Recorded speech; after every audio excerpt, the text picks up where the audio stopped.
Good morning, everyone. Good morning, good morning, good morning. Welcome to another fine Wednesday here in the city of Philadelphia. Welcome to another coffee break chat. I'm your host, James Jackson, executive producer, Light Beef Productions.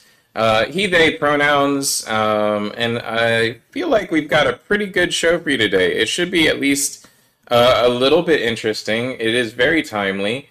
And we should have a little bit of fun. We have a repeat guest in Michael Broussard, and we have a new guest in Timothy Reimer, and we will introduce them in a moment. But first, just wanted to talk about why some of the topics are what they are today. We're going to be talking about strong communities are born of individuals being their best selves. Sorry, I missed an S there in the title line. That's a Leanne Simpson quote. Leanne is an activist for LGBTQ rights, and in that quote, she's talking about the idea that when we create community, it's important to acknowledge that we're all striving for the same thing. And a lot of times that happens, the opposite happens in especially progressive and liberal politics. We tend to be kind of exclusive or exclusionary and kind of groupy and cliquey, and that can be problematic. I saw a meme the other day, and it talked right about this the kind of prototypical response to somebody asking a question, can be, and not without reason. A lot of folks who are liberal or progressive tend to come from communities that have been oppressed and or had negative results from dealing with other communities. So you tend to be a little defensive at first when somebody starts asking questions. And then the response, in the meme was, "Oh, here's a college level syllabus on this topic, and you should read it yourself and understand what you're talking about first before you engage." Whereas the conservative person's response was, "Here's a tract of a pamphlet of 10 lines that explains why I hate other people, and feel free to give it out to all your friends." It's true. We'll be talking about Community College of Philadelphia, the FIFA Philly bid. We'll be talking a little bit about the Philly budget. We'll be talking a lot about the Philly budget, really. And we'll be talking a little bit about midterm elections coming up, federal midterm elections. But first, let me bring on screen my guests. Let me pick the right layout there. There you go. Welcome. Welcome to the Coffee Break Chat. And I'm going to have you guys introduce yourselves. Let's start with Michael. If you could just introduce yourself, your pronouns, and what it is you do. My name is Michael Broussard. My pronouns are he, him. I'm an artist, mainly a performing artist in Philadelphia, and currently I'm doing an online solo show because pandemic. Mm-hmm. So yeah, that's what I do, and there's a lot of, I would say, socially relevant material in what I do, but there's a lot of very silly material in what I do because I am both. Silly is important. Oh yeah. Silly opens the door for connection and community. Timothy, if you would introduce yourself, your pronouns, and what it is you do. Sure. I'm Timothy Reimer. My pronouns are he and him. So I run a local construction company in the community. We do mostly residential renovations and some commercial work as well. And then my sort of hobby is I'm a local politician. I was the 46th ward chairman for the Republican Party, but I just got demoted for having, let's see, opinions that don't fly with the current face of the Republican direction. And, that's pretty much what I'm up to. Awesome. Well, let it never be said that I only accept folks of a particular political bent on this show. I have definitely had other folks that are Republican leaning and or Republican Party members, but they didn't make it as well known as you just did. But that's okay. And it's just I find that when you get down into local politics, folks aren't as divided as what you would believe by just watching national news per se. And I think it's interesting because a lot of local politics really comes down to things like what you're working on with the Cobbs Creek Environmental Justice Group. Tell us a little bit about what's going on at Cobbs Creek. I know there used to be a park there, and there used to be a set of woods there. What's going on in the current moment? All right. Well, so at the edge of Cobbs Creek, along City Line Ave and across from 69th Street Station, historically speaking, there have been two golf courses. There have been the Cobbs Creek Golf Course and the Carrow-Kung Golf Course. The Cobbs Creek Golf Course is the older of the two, and it dates back to the 1920s, I believe. It should be right around 100 years old. Now, at some point in the 50s, the golf course was reconfigured for the installation of anti-aircraft guns following World War II. And it was actually a very short-lived installation. It was only there for a few years, and then they switched to missiles to defend our city from imaginary threats and waste our money. But the reconfigured areas that they took out of the golf course were basically left alone since the 1950s, mostly along the creek bed. And since then, this has created a natural forest has grown back in its place over time. Some of the trees were invasive, but they were mostly, native species. A lot of them actually predated the golf course. So we were talking, a good at least 60, 70 acres of woodland along the golf course. Now, the golf course itself was shut down in 2020 over flooding concerns. And that's the official line. There's a longer story to that, and we don't really have to get into it today. But this private foundation now has stepped in to revitalize the golf courses, to return them back to being functional after this 2-year break of no golfing. And in doing so, they have clear cut 108 acres of land so far. But unfortunately, of that 108 acres, the vast majority of it was this land that's along the creek area that was reconfigured in the 50s from the original golf course. So it's, it was originally a golf course, and it is now a golf course. It will be a golf course again. For the time being, it's just a giant wasteland of felled trees.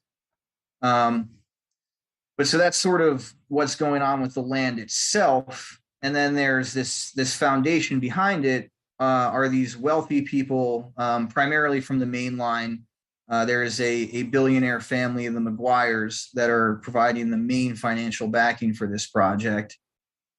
And they've come through and they've clear cut all of this land with doing very minimal community engagement. The city has given them a lease, which gave them the right to do this, but they did so without obtaining all of the necessary permits and approvals that they were supposed to first. They need, approvals from the Army Corps of Engineers, the PA Department of Environmental Protection, permits from the city, approvals from like the Art Commission, the Civic Design Review, and a bunch of other things. And they really jumped the gun and just came through and clear cut a whole bunch of space without warning. So, I'm a business owner. You're a business owner. Michael also is a business owner just because he's an independent artist. Sometimes we have to, really get on top of a project, and really just get going, whether or not, we have all our ducks in a row. What, we've talked, obviously we've talked, but, as far as the audience is, what would you say presents a problem here? Like, why is this lack of community engagement such a big deal, for this foundation? Well, so, we say it's a golf course, and that just, brings up this image of, rolling green lawns, and people in ugly pants playing golf. But I've worn those ugly pants. I like them.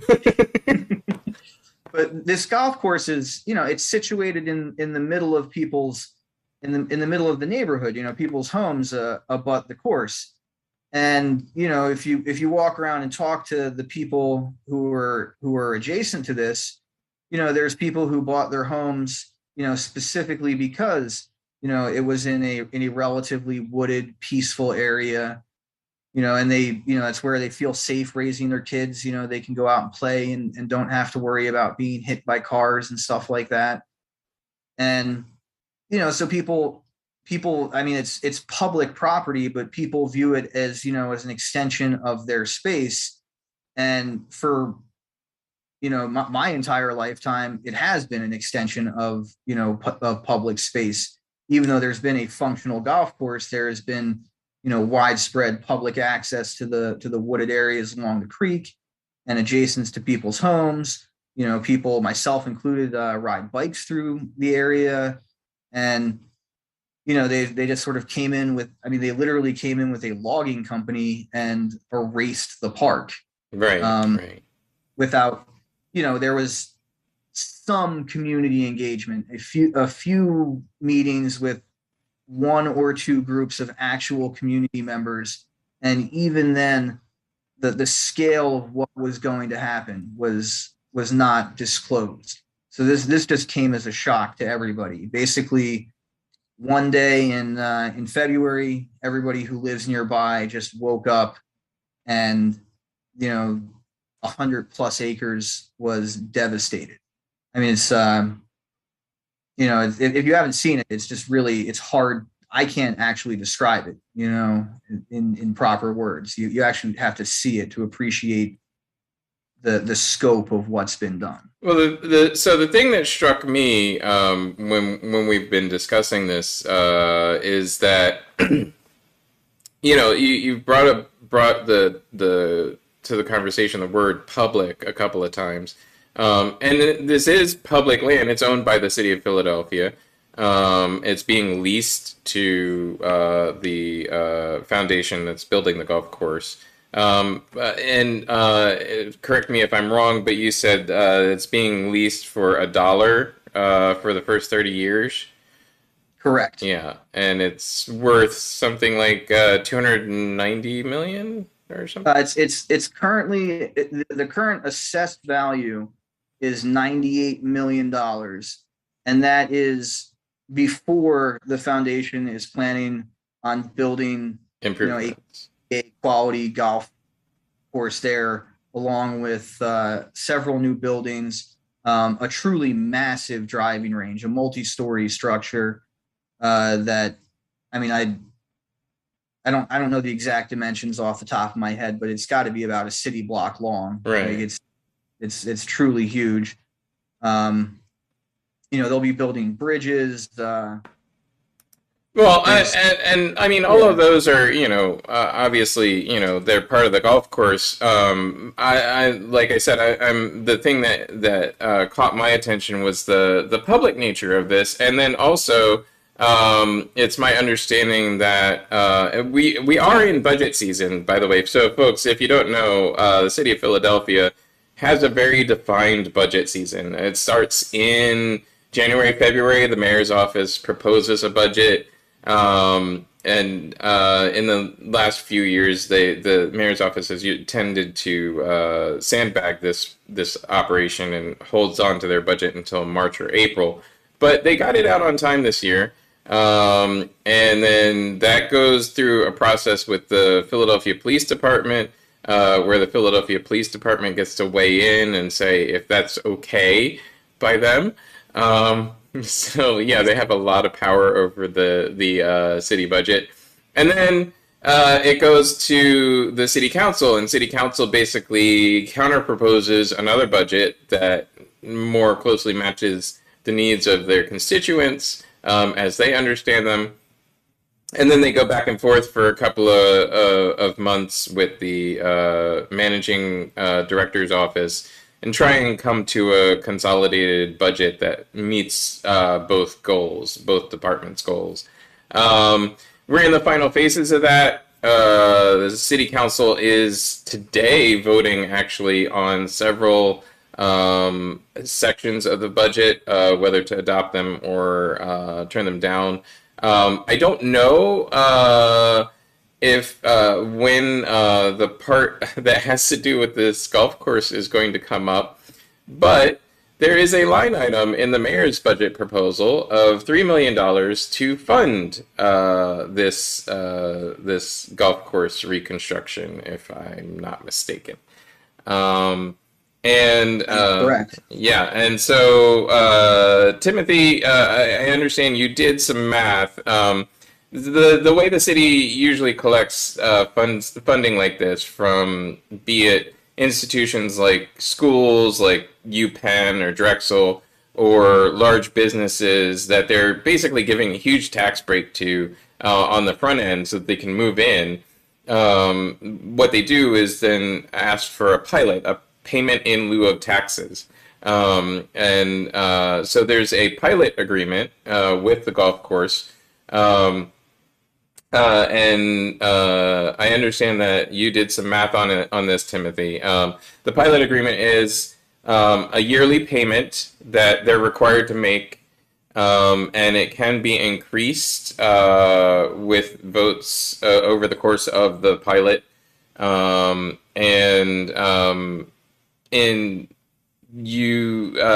order to make back that $3 million, how long did you say it would take? I don't have the exact numbers in front of me, but I believe it's like the city would break even in I think 2076. The pilot starts at $30,000, and every 5 years it can be raised up to 2% for each year, and that's once every 5 years they can do this. It was ambiguous as to whether or not those increases were compounding. Generally, in a contract, if increases can compound, it explicitly said so, but it doesn't say so. So I did those calculations assuming the increase is compounded. If they do not compound, the city will not break even in the entire lifespan of the 70-year commitment they've given to the foundation if the increases don't compound. Right. So basically 50 years or not at all. Will the city break even? So yeah, that's the interesting part to me. It sounds like we have we've decided as a city that we really want a golf course. This is supposed to be a public golf course in that it's not membership based. The folks don't have to be a member or meet any sort of qualifications to play on the golf course. They just have to show up and pay the fees. But the proposed fees are around $65 a round, which I'm somebody who plays golf. I've played golf most of my life. I enjoy golf, and I got to tell you, that's pretty high. I wouldn't pay $65 a round unless I may be going to like Pebble Beach or something. Just for like a once in a lifetime thing. I actually think Pebble Beach is a little bit more expensive, but yeah. It's interesting that it seems like the city has decided to dump $3 million into what is a private business, has a foundation attached to it, but it is all the fees and profit go back into the business. They don't go to the city of Philadelphia directly. But we can't get them to dump $3 million into the arts. I'm confused. I'm dismayed. I'm frustrated. Let's add a little conversation about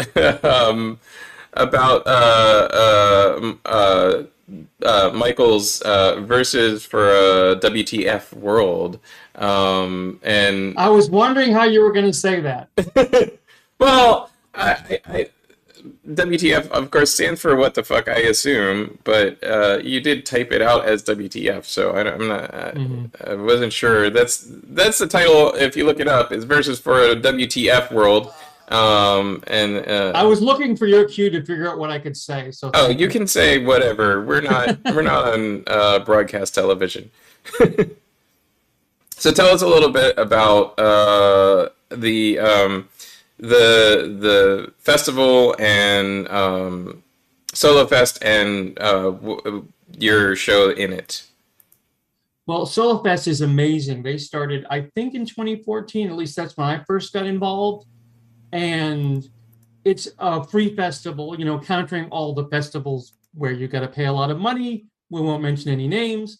Yes, we will. No, we won't.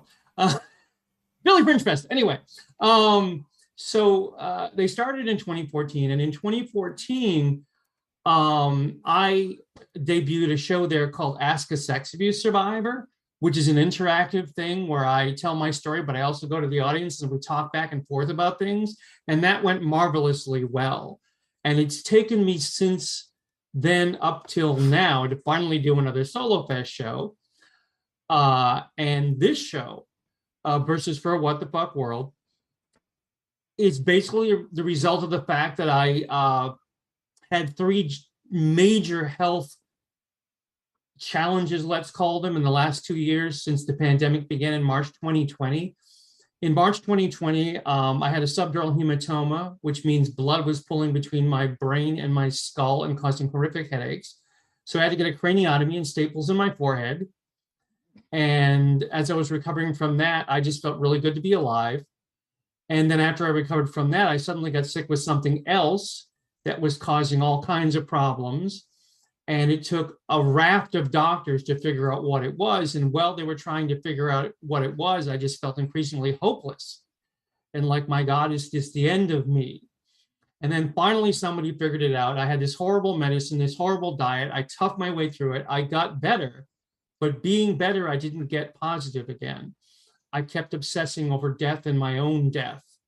And then in April, I had a seizure for the first time in my life. And I went into the hospital and they diagnosed me with epilepsy. And they're concerned I have Broussard syndrome, which is a heart arrhythmia issue. So I have a little monitor in my chest now, which sends signals back to my cardiologist. And while I was in the hospital, the doctors would come in and out. And I would get these questions about my medical history, and they asked me, as they always do, is there any cancer in your family? And I said, yeah, my mom died of lymphoma. And how old was she, was the question. And, I had to do some quick math because I remember the year, but not her age when she died. And I realized she was 65 when she died, and I'm 57. So I'm lying there in the hospital going, holy, but instead of getting negative and spiraling more, this birthed something in my brain that said, now is the time to make art. Now is the time to enjoy the fact that you have a woman you love. Now is the time to appreciate your friends. Now is the time. So this is what this came out of, all these words that I had buried, and I was waiting for the perfect time. And they're anything from stuff about In Search of, Leonard Nimoy program, to things like global warming and the frustration over lack of social change. And I talk about Paris because it's a wonderful city. And I think I was waiting for everything to kind of make sense. And is this show going to be serious? And is this show going to be silly? And what's happening? And that's when I realized what I really need to do is I need to just throw myself out into the world and just do that. And so that's what this is all about. That's why I'm doing this, because I'm like, you know what? Every single day is an opportunity to make art. And there's never a perfect time. This is the time. So that's really where I am at with this. There's never a perfect time for anything. I find I've always said, you know, like one of the things I've always said when approaching a project is, you know, worst case scenario, this goes completely wrong. Oh well, you know, I have time to try again or do something else. Yeah, so may as well try it at the first time. Where is your show up? And where can people see it? And I saw earlier that you said you had 2 performances left. Where can people buy tickets?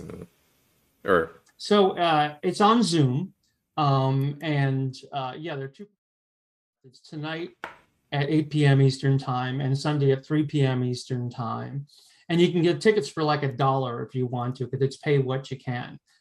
And where you can get tickets is you go to the solofest.org website and just scroll down the lineup until you see my spiky orange hair and click on that link. Or you could go to my Instagram profile for my cosplay stuff called Be Cool Cosplay, 2 E's in Be Cool Cosplay, and click on the link in my profile. And again, it's only going to cost you $1. What can you lose?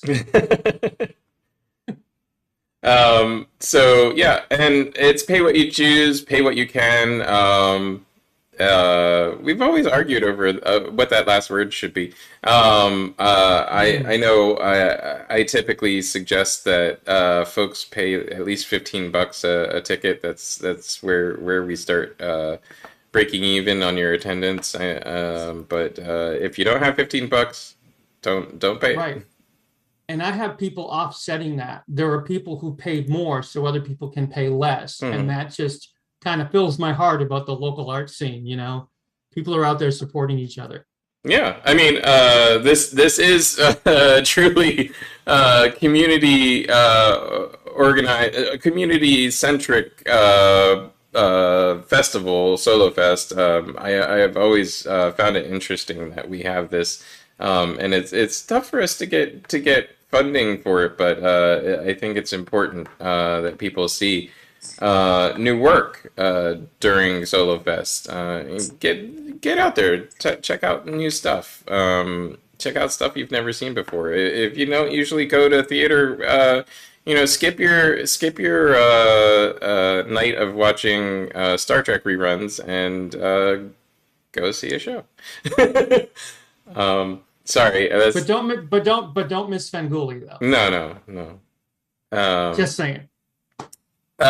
So speaking of events in Philadelphia, FIFA, the International Soccer Organization, recently announced that Philadelphia is going to be one of the many host cities in North America. Both Canada, Mexico, and the U.S. are all have host cities for the FIFA tournament, and Philadelphia will be one of the host cities. And this has caused quite a bit of both celebration and consternation. Folks are kind of divided on whether this will be a good or a bad thing for the city, and you know, what have you. I gotta say, as somebody who runs a production company, I'll probably make a little bit of money. I'll probably, you know, get booked for a couple of events, or, you know, have a little, and I run a tourism company too, so, you know, there will be extra tourists. I'll probably make a little bit of money. on that. I'll probably have a couple of extra people that I wouldn't have otherwise had exposure to. That being said, most of the economic analysis that I've read from lots of examples of FIFA, examples of the Olympics. The Olympics is particularly bad. Even just looking at major sports teams being moving to a city or being hosted by a city, generally the city and local community does not do economically better by hosting those events or those teams. Generally, we foot the bill for infrastructure improvements, which after the event is over, oftentimes are not useful to the local community, and the local community did not make as much money on the event as they did invest through the government in the infrastructure improvements. So, for instance, the Brazil hosted the World Cup a few years ago, and now the main soccer stadium that they built is a parking lot, a literal parking lot, because they have no use for a multi-million-dollar soccer stadium that can host millions of people in the stands. Their soccer is well attended, and soccer is a huge income driver in Brazil, but there aren't that many people who attend soccer events in Brazil. You need the outside attendance to reach those numbers. So what do you do with that infrastructure? It's been said that Philadelphia might make a little bit better on the infrastructure improvements, because we are a bigger city, so some of the infrastructure improvements might still be used. We won't be building a stadium, we'll be using existing stadiums. But that brings up the point about environmental justice in FDR Park. So there's an area of FDR Park called the Meadows, which is an area of the park that has been allowed to go back to a natural state. And much like Cobbs Creek Park, it acts as a natural and environmental mediator. It absorbs lots of rainfall. It absorbs flood waters from the river, from the Schuylkill, and it is a barrier to weather systems for South Philadelphia. I don't know if either of you guys knows too much about this, but I'd be interested in your takes. Having set that up that way, what your thoughts are on hosting an event like FIFA in a city like Philadelphia. Let's start with Timothy. Oh, well, certainly. So I'm personally not the biggest football fan. My fiance is, she supports our local team, the Union, and watches World Cup soccer and women's soccer and whatever other type of soccer she can observe. So, she's excited that we're going to be having, World Cup soccer in the city, and there's a lot of fans. The part that I wonder is, are people who actually live in the area, like locals who enjoy soccer, going to be able to get these tickets and, afford to go to these events, or is it going to be prohibitively expensive? Because usually this kind of stuff is marketed to people who are willing to travel all over the world to see it, so the prices are substantially higher. I hope that we, will break even at least as the city. I don't see small businesses as much being the beneficiaries, but hopefully the city and large businesses will benefit, and the tax benefits hopefully will get passed on to the city in the form of increased revenues. It does tie in very well with the environmental justice thing. when we were trying to get the city to host the World Cup just ourselves, there was talk of turning huge swaths of FDR Park into soccer fields, and that's been dialed back somewhat. And it's also interesting. There's a very unique tie-in with the Cobbs Creek situation, because the meadows at FDR were also, up until very recently, a golf course. And that golf course went out of business. Basically, the flooding issues drove it out, more or less, and it was allowed to go wild. And over the pandemic, the community rediscovered this space. And I mean, other people have written about it extensively, but it's, it was sort of a natural meadow environment that developed out of the remnants of a golf course. And I mean, truth be told, that's what I would like to see happen at Cobbs Creek, is a return to nature. But here we've had the return to nature, and now the Parks and Recs Commissioner, Catherine Ott-Lavelle, is hell bent on redeveloping that land, including, again, many athletic fields, which will destroy meadows and green space. It's interesting to me because, like, even throughout the discussion, Parks and Rec has been kind of harping on this idea that this has always been the plan, like it's always been the plan that we're going to have soccer fields. To be honest, I don't know, maybe it was, but I never heard about soccer fields going in the meadows until we were talking about hosting FIFA, hosting the World Cup. So I don't know when the idea came to fruition, but it is interesting that the Parks and Recs Commissioner does seem to be harping on this idea. Ott-Lavelle, Parks and Recs used to be two separate departments. The Parks and Recreations Department were separate. Ott-Lavelle came up through Recs before they were combined, and that really reflects her mission. She is about active recreational usages, and quite frankly, to the detriment of natural park space.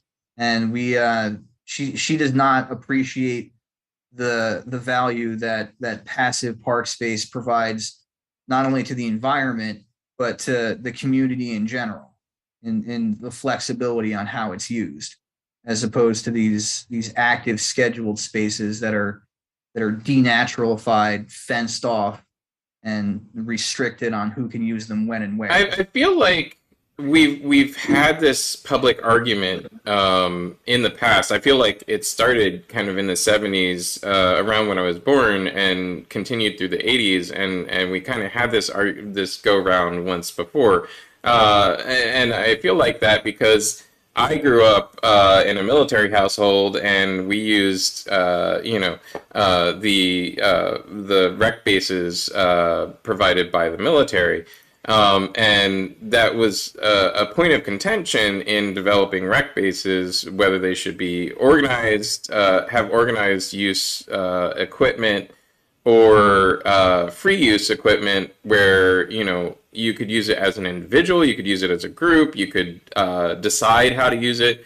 And the studies that they did at the time, and I would assume going forward, kind of pushed them more and more to natural spaces, even to the point where almost all rec bases used to have like exercise equipment scattered around in the natural spaces. And as it became defunct, as it needed replacement or repair, they just removed it and left it natural space, finding that it was easier for people to use the space if you didn't try to force how they were using it. So that is an interesting part of the conversation. I don't know. We get politicians with their own agendas, and I suppose that's okay. It'd just be nice if the agenda matched what the constituency wanted more often. Go ahead. Yeah, well, that's kind of always the challenge, and I do have some appreciation for, there's been a back and forth as to what's better, but the way I view it is our Fairmount Park system is one of the jewels of the city. It's over 10,000 acres of parkland in the sixth largest city in our country, and part of the Parks and Recs Commissioner's job is to be a steward of that land, which owes its very beginning. Our park system was built up around the idea of protecting the waters of the Schuylkill to ensure that we had a safe supply of drinking water. And I guess it's utilitarian environmentalism, but it's environmentalism nonetheless. And it feels like we should be able to, meet in the middle, give people their opportunities to have their structured spaces, with city funded equipment for organized sports and activities. And then, at the same time, we should be able to protect the overall environment. And, how we just certainly isn't cutting down hundreds of acres at a time in FDR or Cobbs Creek or Sedgley Woods or any of the other places that Ott Lavelle is hell bent on redeveloping. So to me, this comes down to a question of why. It comes down to really a more basic environmental question that goes back to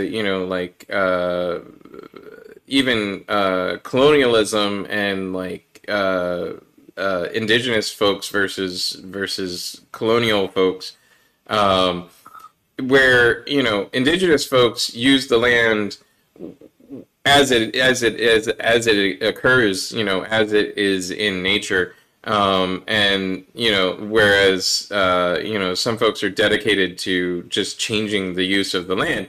I don't know why you would build multiple soccer fields on a floodplain. It seems like that's going against the grain, but that's just me. No, that's the place for marshes and, right. and stuff. Right. So yeah, maybe I'm crazy. I don't know. I ask these questions. I don't often get answers, but I wonder about these things. Let's talk a little bit about the Community College of Philadelphia. The Community College of Philadelphia recently announced that they are going to, hang on a second, I forgot the number. I'm looking it up right now. But they're going to forgive student loans in the amount of, where is that? I should have opened this earlier. My apologies. Let's see. 1.4 million in student loans are being forgiven, using federal funds to pay outstanding tuition and bookstore balances. I think that's great. I don't know why this is such a big deal. I mean, no, I literally don't know why it's such a big deal. There are folks from every sort of political persuasion that seem to think this is a bad idea to forgive student debt or to relieve student debt. In the state of our economy, in this inflationary period with lowered spending and the Fed's trying to lower incomes for some god unknown reason, and we're facing possibly stagflation again for the first time since the 80s. If you didn't live through stagflation, if you don't know what stagflation is, watch Ghostbusters, the first movie, and when they talk about a 29% interest loan for buying a $100,000 car, they weren't joking. That was a real thing. Stagflation is when inflation is increasing, wages are stagnating, and nobody's spending money, and so the cost of everything suddenly goes up even more because the people who make stuff are sitting on all this inventory, and they need to charge more for it because they're sitting on the inventory and incurring charges for warehousing it.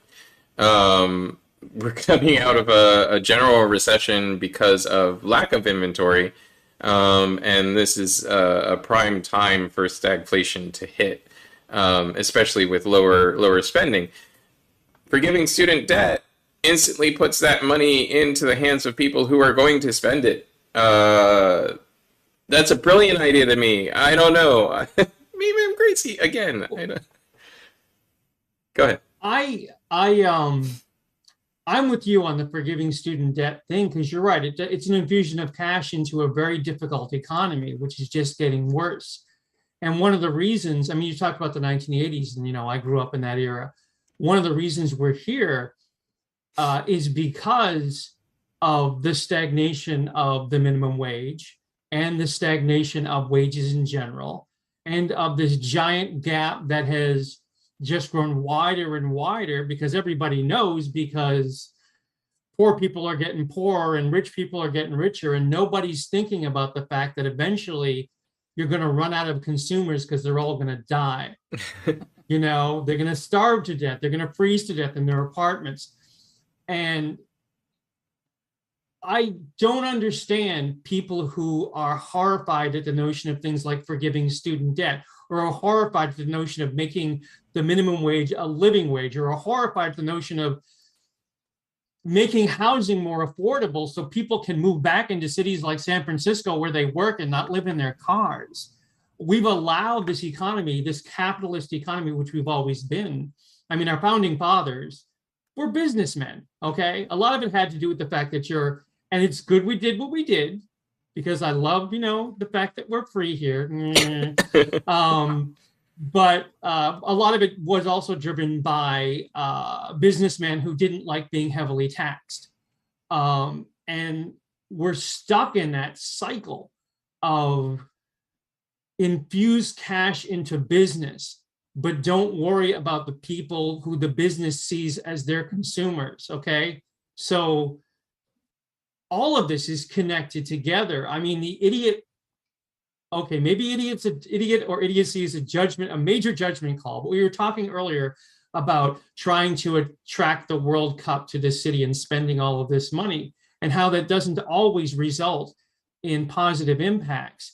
And not just for city revenues, but it doesn't involve in positive impacts for, we've been talking about, communities, or the community access to something like the Meadows, which is magnificent. My wife, she works for a green architecture firm.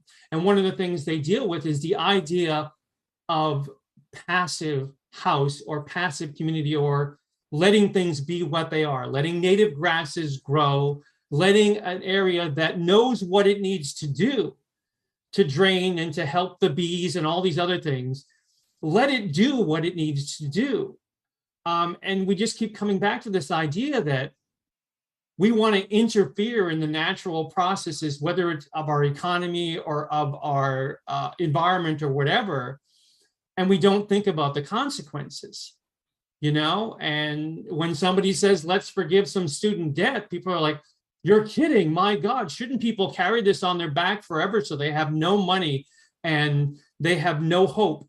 And we're turning into a hopeless society. Ooh, there's a nice positive thought. All of this comes back to the same root, which is our tendency to want to interfere with things, and in ways that are ultimately detrimental to ourselves. Go ahead, Timothy. So with the forgiveness of student loans, as someone who's paid off their student loans, I can understand, why people are a little bit upset by it. It really boils down to greed. They're thinking, all right, everybody else is getting a substantial handout and I'm not getting anything. And I have a certain appreciation for that, because, it would be a great stimulus for people who have student debt. I don't. But then, that's a really short-sighted way to look at it. Like people are viewing it really as an expenditure, our tax dollars or whatever that's going to cover the debt. Whereas education is not an expenditure, it's an investment in the future. And an educated workforce, educated people, by and large, have better, higher paying jobs. They're healthier. which lowers healthcare costs, and it's an all around benefit for everyone. It's just the problem is born of an ass backward way of looking at it. We should spend the money now, so that we don't have to spend even more later. And in the long answer to this, here's another problem with like progressive politics versus like reactionary politics. There is a long answer to this too, which is we don't actually spend any money to forgive student debt. It actually costs the country less to forgive it than trying to collect on it, because in the long term, the collection process actually costs us more than the money that we're going to collect. But I would. Oh, go ahead. I would say though, I would like to see a reasonable approach to capping student debt. For instance, people like, you're an investment banker, you're making $1 million a year, whatever it is. There's some cutoff where, you've taken on a debt, you've reaped the benefits of it, and you can afford to pay it off. Yeah. Why, there's no, and to your point about, greed and wanting, and, not wanting to miss the boat on a handout or a benefit. Yeah, I have no student debt. I never did. My wife has paid off her student debt by working, so all of her student debt is gone. Yet we both support, forgiving student debt, especially for low income folks or folks who haven't been able to get a job in their field, because it makes no sense to keep that debt out there, and it's just a burden on the economy. If, say, the 15 people I know who have hundreds of thousands of dollars in student debt, it was forgiven, and they're not making those $300 to $3,000 a month payments, well, they can patronize my business. They can give money to the arts. They can spend money on goods and services that they wouldn't otherwise be able to spend money on. And because anybody who is below, I believe it's $80,000 now, something like $80,000 a year in income, anybody who's below that level spends 100% of their income. Actually, anybody who's below the poverty line actually spends 120% of their income, because they borrow and they get gifts and find other ways to get money in, but they actually spend 120% of their income per year. People at the poverty line and up to $80,000 spend 100% of their income. Above that, the percentage of income that gets spent every year goes down. So when you give money as a stimulus or as a forgiveness or as a benefit to people below a certain economic income level, they tend to spend it and increase both tax receipts and economic activity and improve the economy drastically. So which this is the other frustrating thing about. And I'm not the only one here. I don't feel crazy about this one. There's major economists who have said the same exact thing in the past couple of days. But the Fed trying to lower wages in order to reduce inflation is insanity, because lowering wages on the lower half of the income earners is not going to reduce inflation. It's just going to stagnate the economy. So I don't know who we have as Fed chair right now. I don't know their name. Janet Yellen. Janet, is it? Is it still Janet Yellen? I don't think she's Fed chair, is it? Sure. Yeah, I haven't been paying attention. Let's see. Jerome Powell. So yeah, Jerome. Oh yeah, well, that's a while ago. That was Obama's. Yeah. I don't know what his economic theory base is. There's these folks that get Fed chair, have a basis of their economic theories, and I don't know what his economic theory is based in, but this seems to be a really bad idea that a lot of economists are saying is a really bad idea. Um, Yeah, there's no economic theory to explain the way the Fed has been behaving, for the past 20 years, basically. You can't print money and then expect the working class to pick up the slack. I mean, you can't print entire economies worth of money and expect the working class to take the heat on that when you give it all to the rich. It just doesn't. Exactly, and that's the major problem. Is I grew up. You talked earlier, James, about growing up, or about being beneath the poverty line. I'm one of those people who was beneath the poverty line. We were on welfare and we were on food stamps and all that stuff. And we looked around and we said, "There's no hope. Basically, nothing's ever going to change."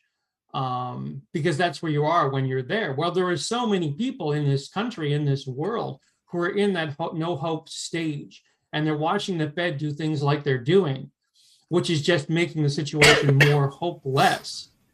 And it just seems to me there needs to be more of a focus and a dialogue between people who are middle income, like you're talking about, and people who are lower income. There needs to be somehow more of a dialogue between these people making these decisions and these people who are going to be impacted by it.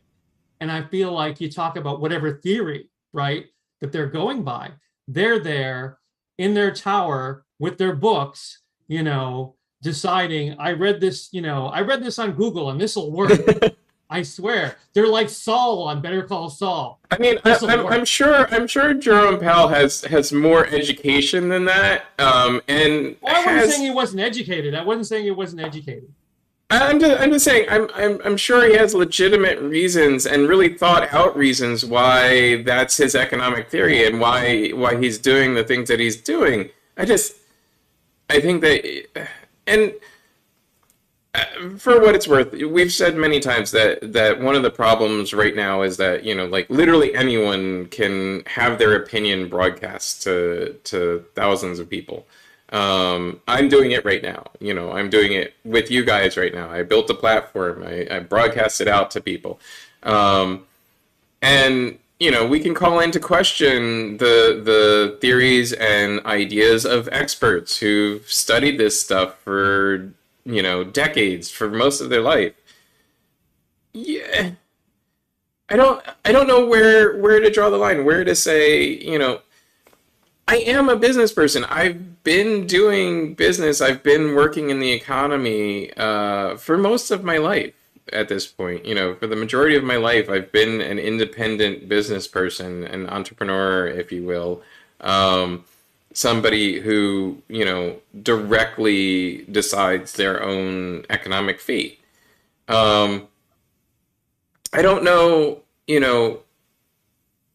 where to draw that line though, like, where the experience of somebody who has lived through these things in the past and does work directly with the economy and thinks about things is compared with somebody who has a literal education and doctorate and years of study in something, and how those things even out. All I can say is I don't feel so crazy because there are other experts who have differing opinion to Mr. Powell's line of thought and who are saying so, and they're saying things that make sense to me. Yeah. So the Fed's entire purpose for existing is to keep monetary policy directly out of the hands of politicians. Right. And basically, interest rates are the only, like, they're not the only tool, but they're their main tool, to operate through. But for the past decade, they've basically locked themselves out of raising interest rates, and that was a political decision. The time to raise interest rates was a while ago in a gentle and controlled fashion. A quarter point here, a quarter point there. Over a decade, you can get to a level, where interest rates, or at least where the economic theory says, that you'll be able to balance out growth and inflation via controlling what people have to pay in interest.